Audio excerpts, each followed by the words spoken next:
Msimamo ni msimamo. Sasa kwa sababu vile Mheshimiwa His Excellency amewaambia, alikuwa ile ya speaker ni mimi nilitoka. Hii ya AG ikafanywa ukarabati. Hata sasa hivi mnaona vile inafanywa. Hii ya waziri Ruto akafanya mambo yake. Si sasa mimi lazima na mimi nichukue kazi nyingine. Kazi yangu ni kuhakikisha William Ruto ni kuna kazi nyingine mimi niko nayo.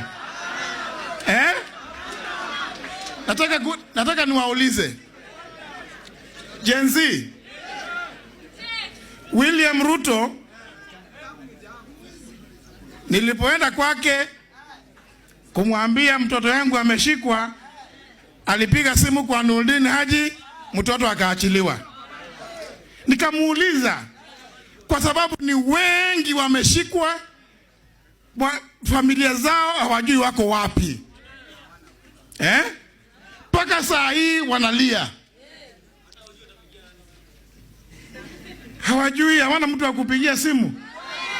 Si kweli? Lakini William Ruto alipigia ofisa wa serikali. Si kweli? Kwa hivyo William Ruto anajua ni nani ana abduct watu. Kuabduct ni kinyume cha sheria ya katiba ya Kenya na international law. Ni kweli?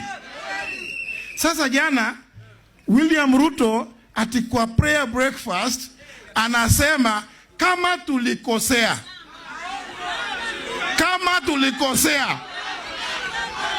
kwani kushika watu si makosa? Kushika watu, kuwaua, kuwaficha si makosa? Ati Ruto anasema kama tulikosea. Ati kama tulikosea natoa msamaha. Iko msamaha hapo? William Ruto, take your apology to Sugoi.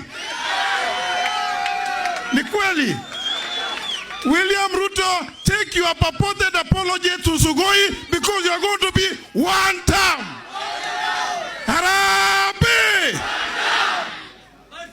Jameni, mambo ni mengi, lakini ule uchungu tuko nao Kenya.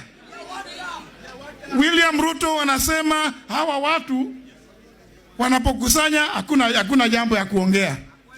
Lakini tutaongea mambo ya uchumi ambao uko umefilisika. Sasa nataka tumpatie mawaidha ati atengeneze uchumi, na tunajua kazi yake ni kupora. Mkisikia Mheshimiwa His Excellency Rigathi Gachagua, mkimsikiza Franklin Mithika Linturi, munisikie nikiwaambia State House is a scene of crime.